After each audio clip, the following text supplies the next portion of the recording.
どうも皆さんこんばんは、夏目さんちのゲンです。右袖の裾にカルシウムたっぷりのさやです。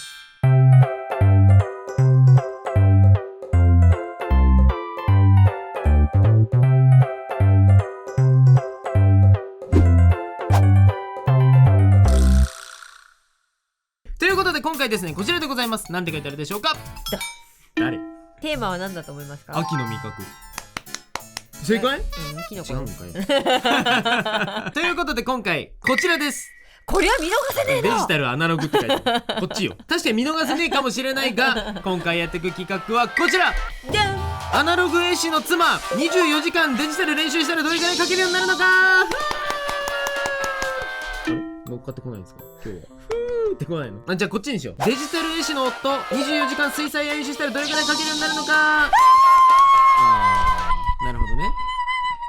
どっちもやります。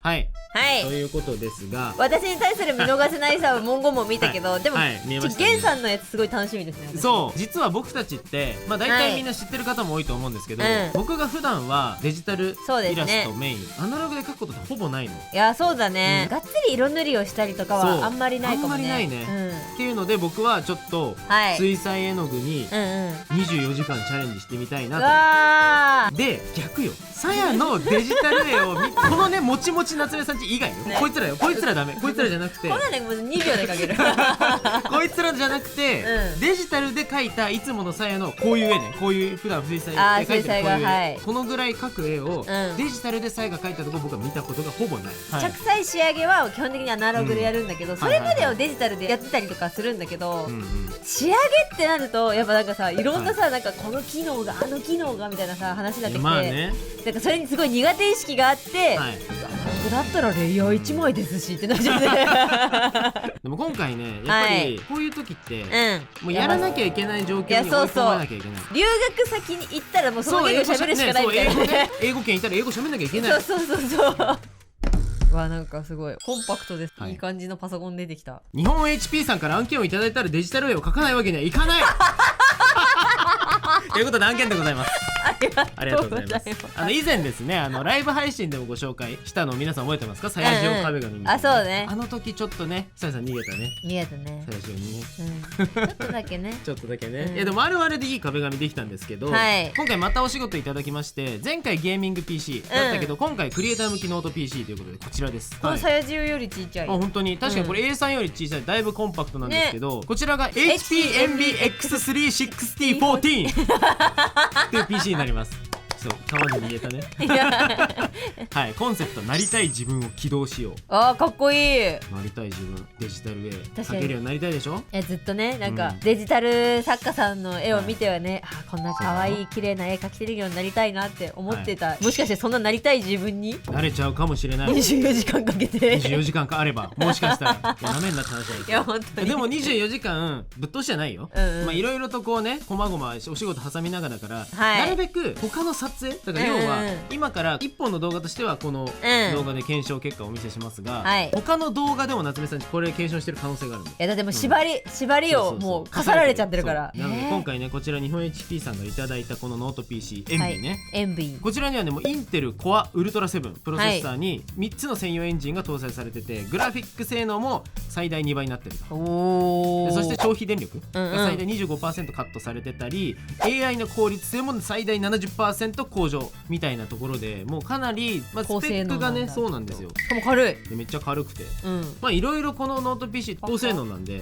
イラスト描いたり動画編集したりとか使えると思うんだけど、キーボードの感じ、すごく可愛いでしょ。そんなこの子ご褒美に折ってあげます。バキーン。うわー、すごっ。タブレットモードまであるんですよ。でも確かにさ、ノートパソコンがクリエイター向きっていうと、動画編集とか文章を作る方とか、なんかそういうイメージで、なんかお絵描きってノートパソコンってっていうイメージが勝手にあるんだけど、これは納得だね。そうだね。ということで、じゃあ今からさやはこちらのエンビーを使って、で僕はなんかさやから水彩絵の具いっぱいパクっていいよ、いっぱいあるからうちにはいっぱいありますからね。やばい、どれが近いやばい、路地裏のやべえやつだということで今からもうここからですよ、ここからもう先は、検証が始まるので、そうですね。あなたはもう今日のこの撮影時点から後ろはしばらくはこの紙とペングッバイ、紙とペン、紙とペンを別に全くなしではないけど、最悪ほらラフとかまあそうだね、書くときにもしかしたらデジタルでやるよりみたいな。ただもう仕上げはもうこれ、そうだ、逆に言うと僕はラフとかをなんかサラサラっとデジタルでやるかもしれないけど、塗りは必ず水彩絵の具とか、基本アナログが水彩絵の具だったり、そこに仕上げの色鉛筆とかポスター使うと思うけど、そんな企画です。結構これ楽しいと思う。いや私はすごいね、楽しいと思う。いやなんかやっぱり強制されないと覚えない。そうだから皆さんはこれを見ながらこの PC さやさんがこんな作業もできるんだとか、そういうのも気にしながら見ていただければと思います。いやそうですね。じゃあやっていきたいと思います。さあということでですね、早速セッティングをしました。こんな感じで今、エンビーをここに置いて、こっちに液タブを設置して、さやだけの空間が今ここに出来上がってます。なんか嬉しいんだけど、私なんかこういうなんか秘密基地的なのいい。でもいつも撮影してる部屋の一部なんですけど、そうなんですね。すごいなんかね、今こじんまりしててこんな感じになってます。こちらのね HP のエンビーでこんな感じにセッティングをしております。ツアーボックスを使って、いつものそのショートカットをいい感じにまず設定するところから。だとなんとなく、クリスタってほらいろんな素材とかさ、ダウンロードできて楽しいじゃないですか。そうですね。そうなんかそういうのを聞いたんで、ちょっとそれだけ入れてみた。いや本当は、素材とか要は調べるのも含めて24時間書いたらじゃないわけですよ。24時間っていう時間は勉強する時間にもやっぱ使わなきゃいけないし。いやそうだよ。そうなんですよ。だけど、ちょっとフライングしてます。ワクワクしてしまってこういうペンの種類とかあるんだとかって見たらなんか楽しくなっちゃって、ちょっとだけダウンロードしちゃいました。というのはありつつ、今から早速こちらの検証を始めるんですが、僕の方はこちらでね水彩画のセットをさやの方から拝借してセットしております。すごい。だっていつもはさ、そこのさテーブル2人で半分つだけどさ、今日は1人でリッチにすごいね、なんか広々使えてますよね、このテーブルで。さやさんのパレットはクソ汚ねえとこの汚いさやのパレットをそのまま使いますよ僕は。いやどうぞどうぞ。まず練習云々というよりは、ここから始めてなるほどこういう感じねっていう一回絶望する時間を作ろうかな。いやそうやってて、まずだってさ、新しい靴だってさちょっとさ履いてみてさ、履いて散歩するよね。そうそれではいきます。よーいスタート。うわー始まった。24時間の過ごし方自由で、もちろん途中で止めながら行くけどね。そうね、生活していくんで。俺たちもやっぱ生きなければならないので。そうなんですよ。ぶっ通し24時間ではないので。クリスタで全く使ったことないっていうわけじゃなくて、なんか仕上げ作業というか、完成させたことがないが正解か。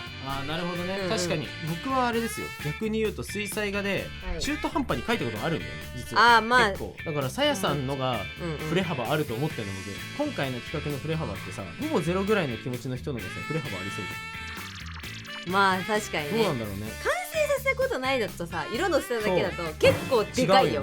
だからさやがこの24時間の検証が終わった後、もしかしたらアナログ絵師から私デジタル絵師になりますっていうぐらい。さやさんがアナログとバイバイする日が近いかもしれないじゃん。それはでもさやのみぞ知るさやの味噌汁ってわけ。これさやと僕決定的に違うことが1個あるんだけど、確かに僕の水彩画24時間ってまず絵描いてる時間だけカウントしても線画を描く時間って発生するじゃん。さやは線画を描く時間は一応クリスタを練習してることになるじゃん。確かにこれ水彩画練習してないんだよねこの時間ただ線画描いてるだけなんだよ。確かに。さっきダウンロードしたペンが使ってみたい、ちょっとザラッとしたねペンが好きなんですよね、さやさん。待って何描こうかな。でも俺デジタルだから行って帰って戻ってこれるの。ずるいつも俺そっちなの何事もやっぱ一番最初は顔を描いて楽しみましょう。そう一旦ね、難しくないものをまず描かないと。そうまず描いてて一番楽しい。まず楽しい成功体験積んでいかないとね。こんな予防線張ってんの俺たちこれさ、水彩画用紙さ、いつも疑問なんだけど、消しゴムってあんま描けない方がいいの？そうだよ。さやさんは消しゴムを描けないようにするためにトレースしてるからね、いつも。そういうことですよね。さやさんはいつもデジタルで塗り絵の状態まで作って、それを画用紙に光をつかせてトレースして描いてるんでってことですよ、てきちゃん。もう無理だよ本ちゃん描くときやっぱそうした方がいいんだね。多分ね、表面がさガサガサになっちゃうんだよね。ちょっと待って、助けて。大丈夫、時間たっぷりあるよ。いいんだよ。まず失敗するの。そうだよね、尻尾は成功の尻尾はもうダメ。何かこの技法で詰まった時はもちろんこの24時間以内調べてももちろんいいわけですよ。はい。でも私この企画楽しみすぎてさ、いろんな人のチュートリアル見るとかっていうさ、すごい勤勉なことしちゃった。フライングじゃんだからね、ワクワクおじさんだったんだって。さやさん始める前に結構今回フライングするね。でさやさんね、最近なんかね、絵に対するモチベーションがすごい高くて、いいことじゃん。そうなんか趣味を絵にしようかなと思って。趣味でしょ元から。すごくない？新しい趣味ができるって素敵なことだと思うんだよね。あとね、ちょっと僕今回練習するためにもしかしたら過去描いてきた絵をさプリントアウトするっていうさ手法もあるんだよね。確かにそれもありかも。確かに新しい絵を描けよっていう皆さんからの気持ちもわかるんだけど、線画描いてたらさ、よしじっくり線画を作るぞ7時間後みたいな状態になりかねえよ。全然あるね。1時間それってなんかさ検証として正しくなくない？それトラップだよな。ね、一生肩のさ動きわからん。人間肩いらないんじゃない？なんか絵描いてて思う時はさ、人体の可動域ってむずいなって思う時あるじゃん。めっちゃむずい。人間っていう生物がめちゃくちゃもうポーズシミュレーターバグってるぐらいグリングリン体が動く生物だったらさ、絵描きって楽だったんだかなと思う。確かに本当の自由はそこにあるんじゃない？そういうことか。絵描きサイドが人体を学ぶより人体が進化してもらった方がそれ早いよね。そうしよう。確かに。あとさ思ったんだけどさ、よくさゲンさんとかさ、私もゲンさんが絵描くときにさやポーズちょっと撮ってよとかさ言われるじゃん。でもさちょっと個体差ありすぎてさ、人によって関節の可動域とかさ、要は硬い柔らかいあるから。ほんとちなみに絵に出てくる人間は全員バカみたいに体柔らかいからね。いやそうで、なんかこの姿勢保ってられんてっていうさ、あるんだけどさ、もう平然とさやつら立ってるし飛んでるしさ、そうだからさいつもゲンさんにさ思うんだけど、ごめんね私の可動域があまりに狭すぎるためにここの腕はこれ以上いかないんだとかさ。いやでも曲げろっていうのね。さすがに僕もうさ、どんどん練習するから俺も色塗り始めるよ。あ、水ね、災害になる。本当にさ、変な声出ちゃったよ。消しゴム使いたかったのにペンのままビーってやったら鼻がビーってなった瞬間にボーっとかって言っちゃった。でも私さ自分のさデスクでさ絵描いてる時はめっちゃうるさいんだよな。うるさいよ。めっちゃ一人で描いてんじゃないの今。そうめっちゃ喋ってんだよ。そうめちゃくちゃ喋っちゃう。しかもね喋れてればいいんだよ。さやがさ描いてる時一番困るのがさってさや言ってる時あんの。これ何なんと思って。一個僕ね仮説を立ててるのは、聴いてる曲を無意識に口ずさんでるんじゃないかこいつはと思ってるんだよ。多分それある。私ね絵描いてる時にめちゃめちゃノリノリなんだよね。怖いんだよね。そうなんでしょ。だろうと水彩画をじゃあこう上手くなろうみたいなさ、今回そういう段なわけじゃん。そういう段だね。なんか上手くなろうというかさ、水彩画で絵を描いてみようでとどまってしまいそうなんだよな。24時間だと本来24時間で絵1枚分だよね。真剣にやってどちらかというとね、1枚分をがっつりやった経験値の方がいいのか、もしくは1枚分じゃなくていろいろ本当になんかバーッと試してみる方がいいのか、それ迷うよね。なんかさ、さやさんほら結構さ今水彩について言ってるじゃん。ケンさんもなんかさデジタルについてさ、さやにさなんかこうアドベースないの？アドベースでもさ、これ言っちゃうともうさ、終わりなんだけどさ、僕そんなにデジタルっぽい塗り方しないんだよね。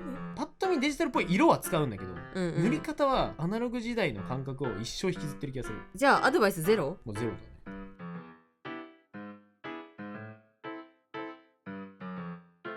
デジタルってさレイヤー効果とかをグリグリいじってるとなんかええやん今みたいな瞬間が来るから。確かにそれはあるかも。そうそれはね、積極的にやってもいいかも。それかもしれない僕のアドバイス。色とかを全部各パーツごとばらせるようにしといて、その最終的な色を決める瞬間にめっちゃフィーリングでグリグリ色いじりまくったりトーンカーブしたりしてる時にすごいハマる瞬間が来たりすると、この色やっていう気持ちになるから。それもやっぱりあれなんだ、出会いだね。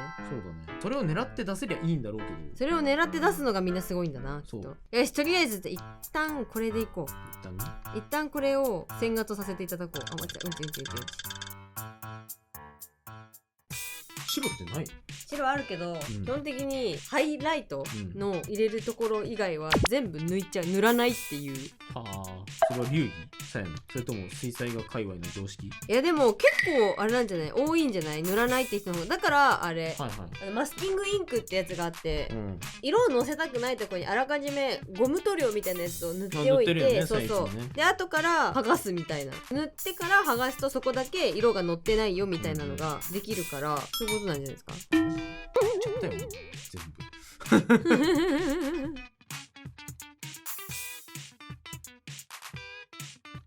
お、なんかほら、なんかこういつものなんか小尺なことし始めてる。見えてきた。うん、だからだけ。小尺なことないだろ。お前がいい家にしようと思ってやってるんだったらそれはいいことだ。うるさいな、やっぱり。ずっとお互いうるさいんだよ。お互い拳やってる。ね、ギリギリの精神状態で書いてる。この色、もしかして影に使いやすい。何色のこと？それ。わかんないこと。わかんないこともあるよね、まあ。なんか置いてあった色。やばい、これ置いてあった色だ。再現性がない。そうそう、濃く影が入るのたまんねえ。おかしくなっちゃった。おかしくなっちゃってるね。いや、たまんねえ。これだよ、これだよ。これが欲しかったんだよ、俺よ。やべえ。これペイルっつんだ。たまんねえ、ペイル。もしかしてお前ペイ入れしてんのか？ペイル最高だな、お前。頭おかしくなるとこだった。うわー、でもなんか最終目標、なんか水彩画らしい淡い絵を描いてみたい。あ、すごい。でも今の俺には無理だから、目標視点そこかもしれん。24時間後に俺は淡い青春の1ページみたいな絵を描いてみたい。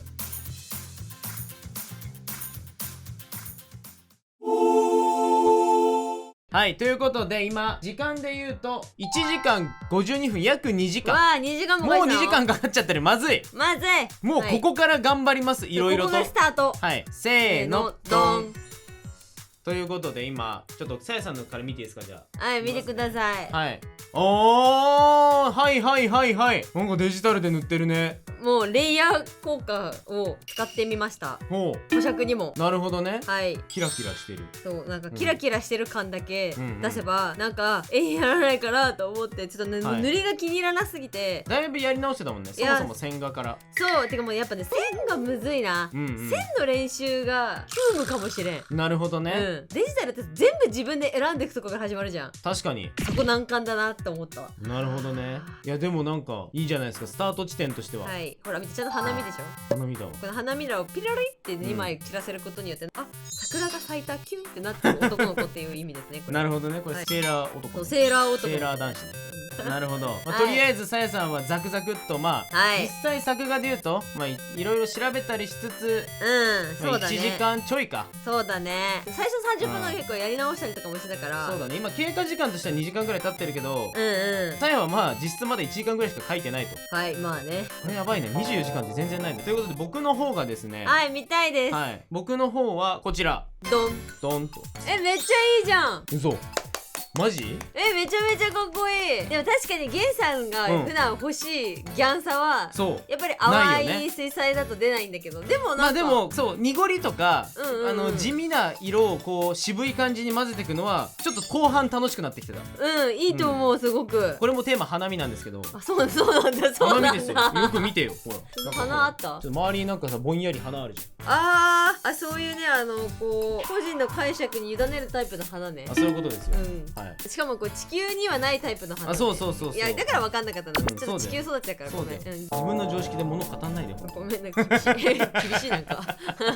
ということで僕の、はいとりあえず最初はこんな感じで、でもなんかねやってて思ったのが、メカとかの古びた感じってもしかして水彩絵の具って出しやすいのかもっていう。確かになんか錆びたそう、感じとかって、錆びた感じとかがうん出やすいイメージがあった。確かに。これはちなみにもともとキリンだったメカです。キリンじゃなくなっちゃったんだ。キリンではないだろうね、もうね。訳あってね。はい。ってな感じでちょっと書いてみたんだけど、でもね難しい。でもタヤがいつもペン入れに使っているらしいというこの色、これ何なの？これ何色？それね、そこにないと思う。ないの？嘘。その中にはなくて、多分ね、分離絵の具かなんかの、はいはい。わかんない、なんだっけ、なんか忘れちゃった。なんかどっかのなんか。マジでこれ大事なんだけど、これなくなったら俺ちょっと今回困っちゃう。そう、それね、黒と赤茶色みたいなやつを行き来してくれるから、そういうことか。すごくいい感じに線が入れれるんだよね。いや、めちゃめちゃいい。そう、なんかいい、ベタっぽくも使えるし、ニジマスでもなんかいい感じになったから、ちょっとこれはこすっていきたいなって。この24時間俺はこすっていきたい。所存。じゃあ後で足しといてあげますね。はい、ありがとうございます。じゃあここから、まあもうちょっと進捗はどれぐらいお見せできるかわかんないですけど、もっともっと書いていって最終結果まで頑張りたいと思います。頑張りたい。じゃあここから進化できるから、やっていきましょう。行ってきます。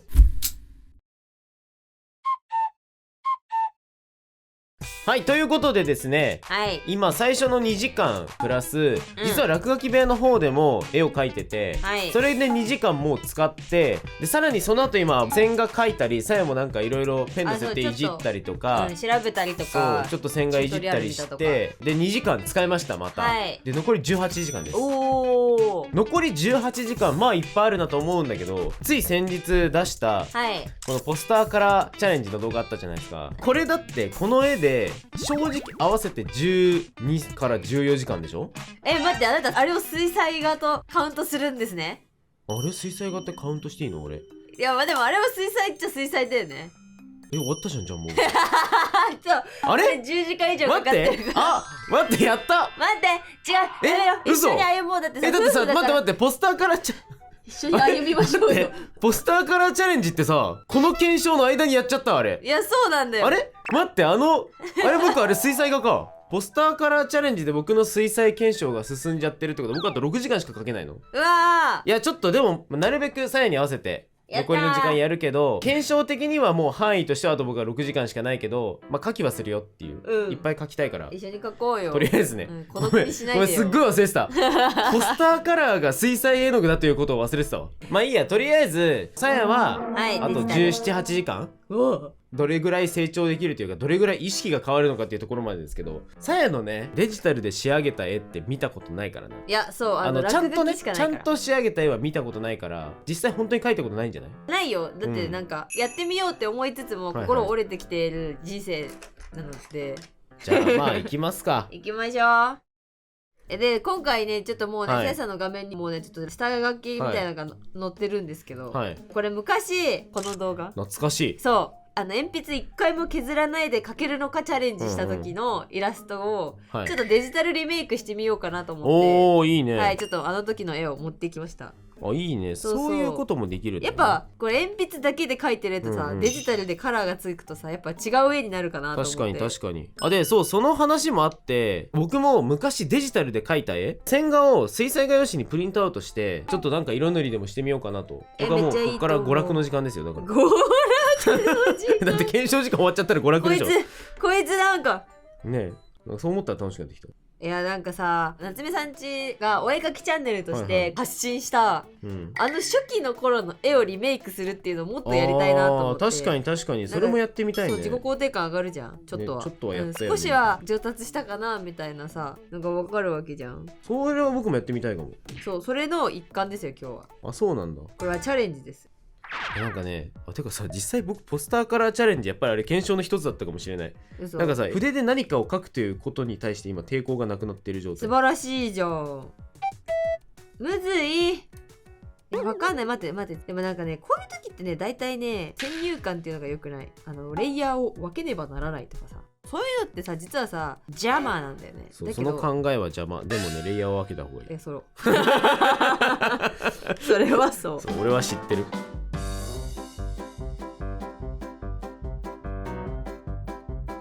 これで僕アナログ画材に対するなんかさ、抵抗感をなくしたいんだよね。ポスターカラーの時散々文句言いながら描いてたから。めちゃめちゃ文句言ってたよ。やっぱアナログってさ、これだからアナログはさとか言って、なんかめちゃめちゃなんかヘイト溜まってた。そう、なんかずっとこう2人で黙って描いてて、でなんかギュンさんが急に顔上げたと思ったら、でレイヤーはって聞いてくるわ。ないよっつって。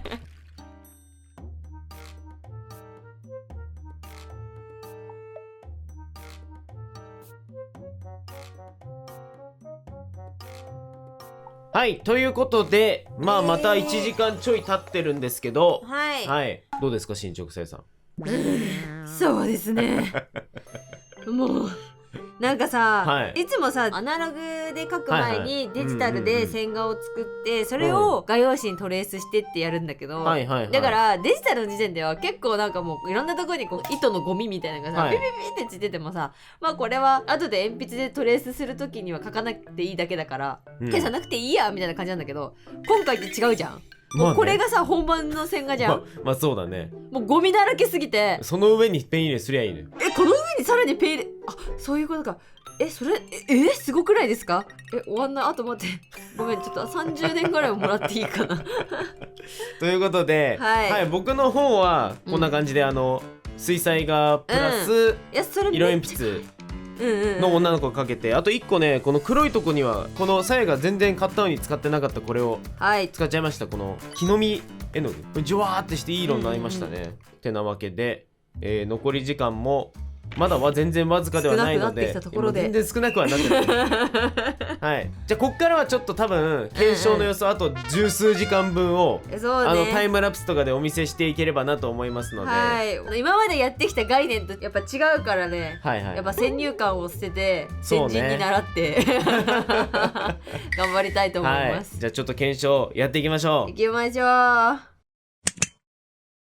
さあということで残り走っていきましょう。なんかこの画角なのに源さんなんですよ。いやそうなんですよいやそしてこの線画がですね、実は画集に載せたいなと思って眠ってたラフを、線画をこの期間中に完成させついにここで描き始めるといった感じです。でだんだんちょっと水彩画について、水彩絵の具の使い方みたいなのをだんだん気にするようになってきましたね。そう色の混ぜ方っていうかね、色を混ぜた方が楽しいということを。同じ色のところに水がたっぷりあるうちに別の色を入れる。ちょうど右上の丸いなんかお尻みたいなメカあるじゃん。書いててなんか途中から桃見てたなってなったんですけど、いやお尻です。なんかそういうところに色を混ぜていくっていう楽しみを少しずつ思いつつ、いやそうなんですよ。なんか乾くまで次のとこ塗ってようかなって思うと、その先に塗ったところがなんか乾いてちょっとね、そうなんですよ。こんな風に滲んでるっていうサプライズがねあるのよね。でもそのと同時に、あれこれ俺描いてるみたいな気持ちになるこれは水が自然の動きというか物理法則が生み出してくれただけだってこれは俺の力じゃないのではみたいな、なんか微妙な気持ちになるんだけど、狙ってないいいにじみが出た時に、喜びと悲しみが同時に来るみたいな。いやでもそれはねさやさんめっちゃわかる、すごいわかる。やっぱそういうもんなのか、そういうところもあるのか。なんか思ったよりうまくいったぞみたいなまあでもそういうねサプライズ要素もいいということで、とりあえず残ってる時間の1枚目はこの2人のメカ、右の子がメカ少女なんだけど左の子はただの普通の女子高生ですね。飲み込まれている。すごい可愛いよ。で仕上げにこれはもう水彩画の仕上げにコピックと色鉛筆を使ってるっていう感じですね。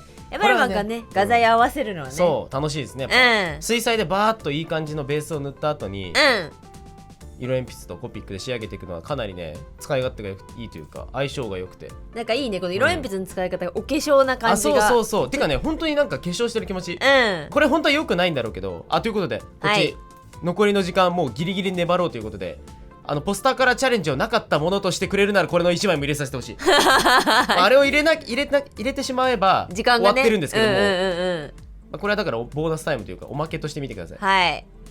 いやじゃあこれはでもねちょっと見たことがある方もいらっしゃるんじゃないでしょうか。黄金比でお絵描きの時の絵ですね。でこれもですねこれはかなりもう淡くじゅわっとのせた後に、濃い色をどうしても発色いい色だけ入れたかったから、そこはだいぶ色鉛筆で入れてますね。これ水彩チャレンジとか言ってタイムラプスのここのイラスト半分色鉛筆ですでもまあこういう使い方もで、白を薄いくすみ白で入れる方が相性がいいなっていう水彩画に対して、これねちょっとねくすんだ緑がかった白の色鉛筆なんですよ。でだこのプリズマカラーの力ですね、これは。で最後はもはやもうお前水彩画どこに置いてきたみたいな、もう水彩パレットずっと動いてないんですけど金色ペンでアクセントを、入れてってます。いやね君もキラキラ画材の沼に入るんだね。いやそうだからなんか黄金比の少女だったからさ、ちょっとキラキラにしてあげようと思って、ほらいやねこれね原画見てもらわないとわからんやつ、こう角度によってね、そして始まってしまう本題ですよエンビーを使ったさやさんのイラスト、まずはペン入れからですね。いやね、ペン入れというかねこれもう一回ねペン入れし直してるんで、なるほど、なんて言うんでしょうこれ、ペン入れのペン入れ前です、ちょっと謎、下書き前の下書きみたいな、ね、そうでね全部同じペンでやってるんで、多分ねペンを入れてるこの種類がね多分あんまりこう塗りに違うか線画に適してないからか結構隙間が空いちゃって、このガッシュ細筆でペン入れもしたんだ。そうなんです、ね、全部一緒なんで。でも髪の毛は本当に苦労した。悩んでたね。このレイヤーのね右側にね、失敗レイヤーっていう、ね、レイヤーがね隠れてるんですよ、その過程をね。そういや、ね、全部髪の毛とかペン入れしたのを一回、外枠以外の内側の部分を全部消して塗りで表現してみたいなでなんか目とかもねちょっとね目もねすごいね。もうこれ実はあれだよね、今一瞬で終わったけど、髪の毛と目のところだけで多分さ 4,5 時間経過してる、いややってるね、もう本当に塗り直ししまくって消しては塗って、ね、めちゃくちゃやってる。もうね、いやでもなんかねちょっとね、レイヤーの使い方っていうか、これでこれをやるから皆さんレイヤーの数がバカ増えていくんだなっていうのをからくりがそう理解したし、これは時間かかるわっていうのも理解した、本当に理解した。なんかね、でもなんかすごいさやが塗ってるクリスタでね、面白いよね、やっぱデジタルのタイムラプスってさどこを今描いてるか分かんないというかさ、なんていうか、ね、急になんか絵が増えてくって感じでね。そう手がね映らないから、いやもうね、大変だった。ということで、はいというわけで、いやでもちょっとは友達になれたかな、なれたと思う。いいことですよね。これすごい悩んでる、すごい裏地悩んでる、ね、裏地悩んでる。これ平成男児のさ腰に巻いてるあれチェックシャツ平成男児ってみんな腰にさチェック巻いてたやん。でもなんかチェック流行ってた時期あるよね。流行ってた。てか私大学生の時さ、全身チェックで行ってさ友達にさ、全部チェックじゃねって言われて、それは言われたことあって、なんかちょっとほろ苦き思い出いや、そしてこれで最後ね、後ろの枯ひまわりくんを、はい枯ひまわりくんを2週連続ひまわりテーマのさやさんですが、いやそうなの、これ偶然ですよ本当に。いやなんかもうね、ひまわり描くのもむずいよ。いつもだったらさ水彩でさなんかそれっぽくにじむじゃろってなってやるんだけど、やっぱ全部自分でさなんか、そう意図して描かなきゃいけない部分がさ多いからいつもサボってるみたいな言い方なんだけど、そんなこんなでもう時間もカツカツだったんで、もう仕上げのなんかレイヤー乗せてもう24時間終了です。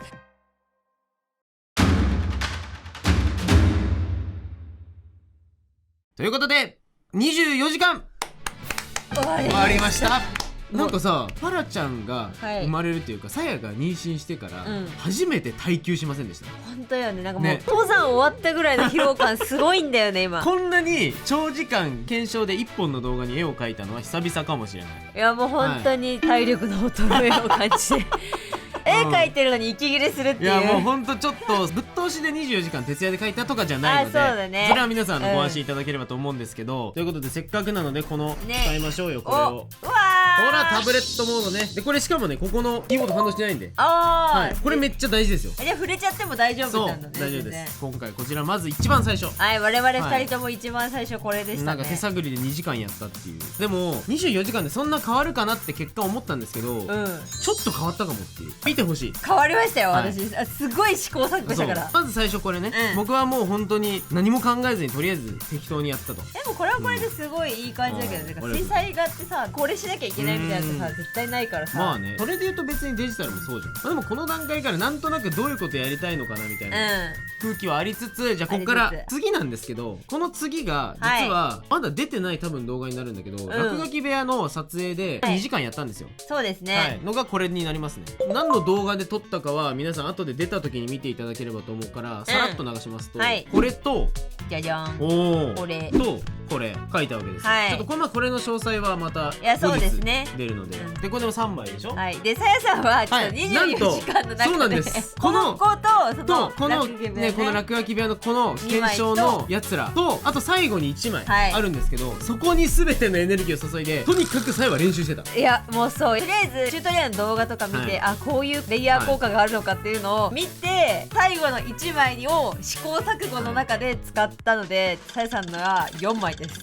でも24時間分の16時間その最後に使ってるからねいやでもさ、デジタルで初めてでしっかり調べながらとか試行錯誤しながらやって16時間ってまあかかるよなって思って。かかるよ、デジタルはマジでかかるってことをね、知ってしまった。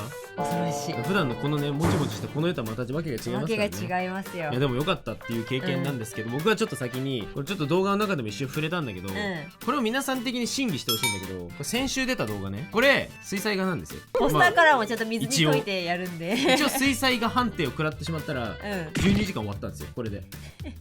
それをそう不問にしてくれるならっていう希望で、僕一応24時間も書きました、これを除いてでもこれが入ってたら、次のもう2枚で終わっちゃう。それはもう皆さんに判断を任せます。で1個目がこちら、じゃん、かわいい。1一番でもね今回の中で水彩っぽい塗り方を意識したのはこれだったの。これはなんか本当にシンプルに何か燃やす少女なんですけど、毛が燃えてるのか手が燃えてるのか分かんないんだけど、自分の体の赤い部分が炎になる少女なんですよ。かっこよ。これなんか後ろにこうジョワっと種を炭化させて作った絵の具で結構いい雰囲気が出たのかなって思いつつ、でこの辺からちょっと水彩画のどういう風にやったら色が混ざってくんだとか伸びてくんだっていうのをちょっと考えるようになり、次もっと水彩っぽい明るい色を使ってみようっていう、でこれです。かわいい、これは完全に多分皆さん初めて見るそうだね。一応画集に入れたかったけど描いてなかった絵ラフだけ一生あった絵を完成させましたね。最初はデジタルで仕上げるつもりだった絵が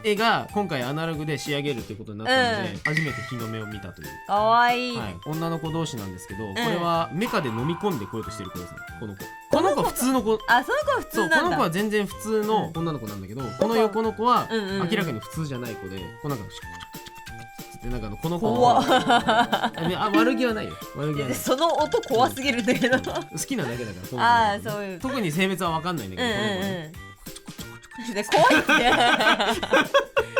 もいいね。なんか私ねこういう感じ。これをこれいいですね。タヤにこれを描いてる最中に、水彩画で色の上に色を置いてジョワってさせる演出とかを使ったら楽しいっていう話を最後に聞いて、やるかと思って、ドンドンドンってとりあえず思うままにジョワジョワさせたらこの辺が結構いい感じになったなと思って。これね水彩でやる時って水がめっちゃ多い時にこうやんなっちゃうんだけど、逆にメカとの相性はすごくいいと思って。そうなの、思った。サビっぽい。そうそうそう。結構自然にサビの演出が自分でやる以上にリアルに出るんじゃないかっていう。いやめっちゃいいと思う。そうだから水彩画とメカって相性いいんだなっていうのが。でじゃあもう先に僕の最後いっちゃいます。こちら。でん。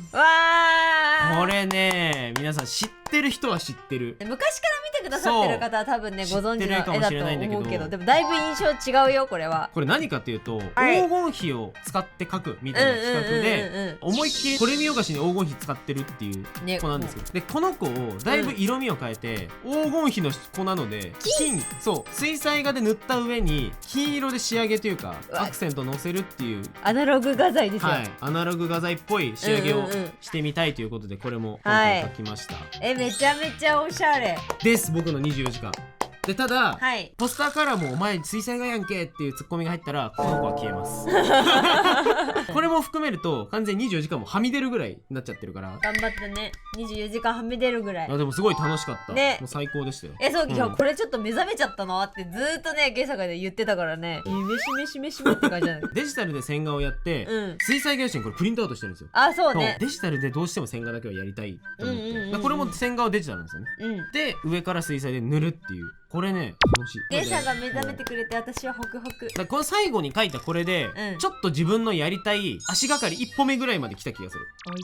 ちょっと淡い感じというか。こっちにおいで無事ちょっと僕はアナログ画材に24時間で抵抗感がなくなったかもしれない。素晴らしい。いや今までもね動画でいっぱい使ってるから今更何をって思うかもしれないけど、やっぱりなんかがっつりした絵を描きたい時にアナログでやるっていう発想はなかったから。いやでもそうなんだよね、やっぱり今後ちょっとその選択肢が出たかなというところで本題です。タヤさんのクリスタどうでしたか？いやそもそもまずこれ演技どうだったかもね。いやこれはもう本当に何の苦労もなく、何も不便を感じずに描けました。よかった。むしろ作業中の BGM を流すのにも使い、資料を探すのにも使い、で絵描くのにも使いで、めちゃめちゃマジで働かせちゃったかもしれない。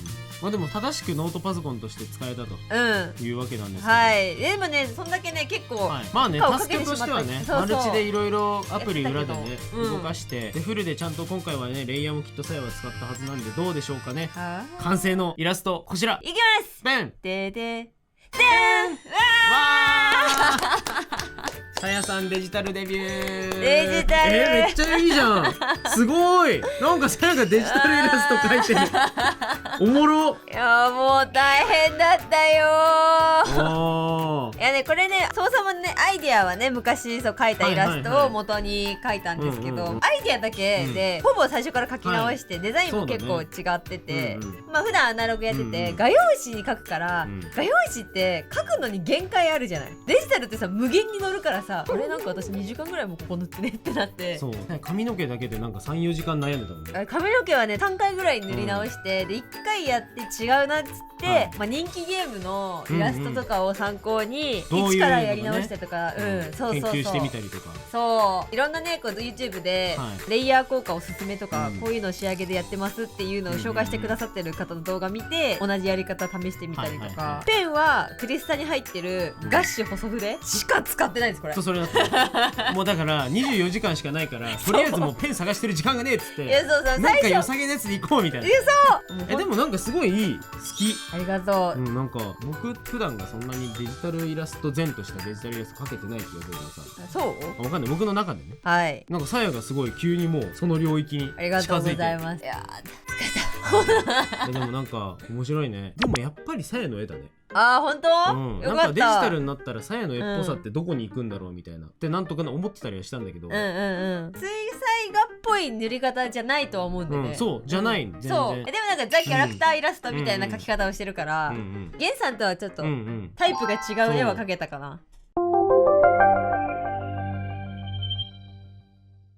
今回ねこんな感じでちょっとほらこうやってさ、机の狭いスペースでもこうやって立ててね、こうやってプレビューすることができるわけですよ。ほらさやさんの絵を見てくださいって、このテーブルに来た人に見てもらえるってわけ。このアングルだとめちゃめちゃ分かりづらいけどこういう感じになってるわけですよね。こういう感じでね、なってまして、キーボードが反応しないからさ、こういう感じでスタンドみたいに置いたりもできるというね、謎の良さを見せつけたところで、はい、ありがとう、お疲れ様でしたと。本当に私も疲れたと思うけど、彼もすごい疲れたと思うから。ちなみに1回もスリープしてないです。あ、そうね、かわいそうなことにごめん。スリープもシャットダウンもしないまま24時間走り切りました。ごめんなんでっていう寝る時もつけっぱなしだった。いや、そう本当に HP さん本当ありがとうございました。この案件をいただいたおかげでさやがデジタルイラストを描くぞという気持ちになりました、本当にありがとうございます。ありがとうございます。描けてるかどうかっていうのはまた別かもしれないけど、まあ一応ここまで描けるようになりました。これはもうなんかいろんな意味で感じるね、本当に、こんなに設定しちゃってね、いろいろね、パソコンも使いやすいように、これおいくらでしたっけ皆さんぜひそれはね概要欄から見ていただければと思うんですが、もう一個エンビーではねまだね使ってないやり方、動画編集、もちろんそこにも使えます、っていうのを今からね最後にお見せできればと思いますので、皆さんまだ最後こちらをご覧ください。チーム夏目さんちのあの人も出てきますので、夏目さんちの動画ってどうやって作ってるのみたいなのが見れちゃった。夏目さんちの動画を作ってる画面が一瞬見れますので、そちらもこの後ご覧ください。そうそう。さあということでですね、検証終わったんですけども、こちらのパソコン、さっきさやがもう延々と描き続けたイラストに使ったんですが、相棒よ、相棒。今こちらクジラさんに来てもらってます。いらっしゃいませ。いらっしゃいませ。何かと言いますとですね、このパソコンイラストももちろん描けるんですけど、動画編集にももちろん問題なく使えるスペックということで、それをちょっと証明したいなと思います。今回のこの日本 HP さんの案件の動画の編集をクジラさんにお願いしようと思ってるので、チーム代表としてちょっと今から簡単にオープニングの編集をちょっとやってるところを見せつつ使えるんだよっていうのをねやっていければ。めっちゃ触れてますけど、これも見えてるんですね。そうですよ、それも一応見えてますよ。はい、よろしくお願いします。夏目さんちはちょっと裏側もちょっと見えて。そうだね、確かにあんまりっていうかさ、恥ずかしい。初めて？いや、そうじゃない？ HP Envy X36T14 の、よく噛まずに言えたね、実力を見せていただければと思います。今回編集に使用するのはいつも夏目さんちの編集で使ってる Adobe Premiere Pro を使ってやっていきます。なんですけど、それをインストールするところから始まったので、なんかその辺のインストールもそうなんですけど、ZIP データでちょっと編集のデータ持ってきてて、それ開くのがめちゃくちゃ早くて、回答ね、確かに回答早いの地味に助かるよね。そうなんですよ。結構大事だよね。ないのはすごく嬉しかったですね。もうすでにちょっといいですね。これは期待できる。もしかしてちょっと感じちゃってる。今もうこれカットは済んでる状態かな。もうすでにね。カットと BGM まで終わってる状態かな。編集の時に大事なのってタイムラインで問題なく動画が再生できるかってことだと思うんですけど、いつもゲンさん言ってるよね。そこがもっさりしてるとやっぱストレスになるから、そこはあんまり大丈夫ですよ、くじえさん気使わなくて。でも今ゲンさんが今ちょうど乗ったところなんですけど、ゲンさんはぬるぬる。ゲンさんぬるぬる動いてます。よかった。最近ゲンさんちょっと体が硬いから動かないかもしれないと思ってゲンさんの問題かもと思っちゃった。まあここからですよね。いろいろ乗っけてった時にどうなるかっていうのがちょっと楽しみなところだなっていう感じなんですけど。じゃあ藤原さんよろしくお願いします。よろしくお願いします。お願いします。はい。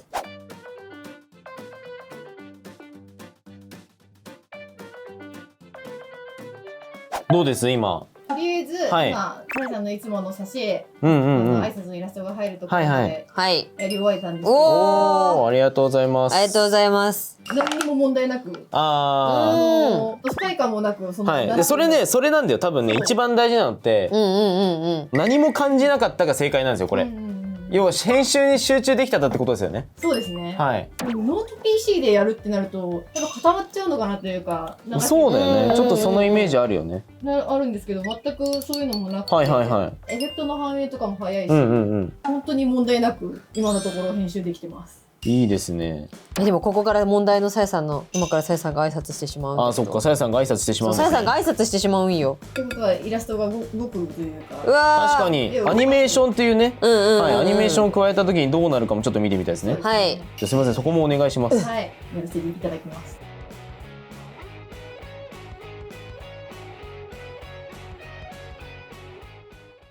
すいません。はい。できました。ありがとうございます。ありがとうございます。お疲れ様です。お疲れ様です。ちょうどオープニングのところはできてるっていう感じですかね。そうですね。オープニングのところまで終わりました。ありがとうございます。そこだけ流しますか。もうみんな見てると思うんだけどね。まあ確かに。すでに動画見た時に見てるんだけど、まあ一応。おー。いつものやつ。いつものやつね。アニメーションつけても。動いちゃった。はい。ありがとうございます。プレビューで見れるってことは。そうですね。はい。これあれです。プレビューで見れたら大丈夫っていうこの絶妙な感覚なんですけど。はい。これいっぱいこう積み重なってプレビューしてったりいろんな素材を置いていくと、ここで再生した時にカクカクすることあるんですよ。結構。やっぱアクセサリーが多くなってくる。まあそういうことだね。ジャラジャラして鬱陶しいよみたいな話。まあこんな今現状こんないっぱいなってるんですけど、こうなっててもちゃんと動く。はい、ちゃんと動くということは動画編集には全く問題なく使えるという証明です。ありがとうございます。ありがとうございます。はい。というわけでこちらの今回使わせていただいた HP Envy X36014 ですけども、概要欄の方にですね 5% オフクーポンがございます。でそして途中でね紹介したタブレットモードなどで使えるねタッチペン HP MPP アクティブペンっていうのも合わせて概要欄からですねこちら購入できるようになってますので、皆さんぜひチェックしてみてください。よろしくお願いします。で今ね HP のオンラインストアで製品購入すると最短翌日発送でなんと送料も無料です。じゃあめちゃめちゃ情熱が熱い時にもうすぐ届くってことね。そういうことです。さやさんの今回使った相棒、皆さん気になったらぜひチェックしてみてください。24時間ありがとうな。はい。24時間でも一瞬だったわ。いや一瞬だった。やっぱね、絵描くってね1枚結構かかるから。そう結局のところね、気づいたらもう24時間消費してたって感じですけど、長かったけどあっという間だったよ。ありがとうな。組んだんだよね。組んだ今。エンビーと。今テントモードがやつ泣いてる。泣いてる。立ってるよね。立ってる自分で。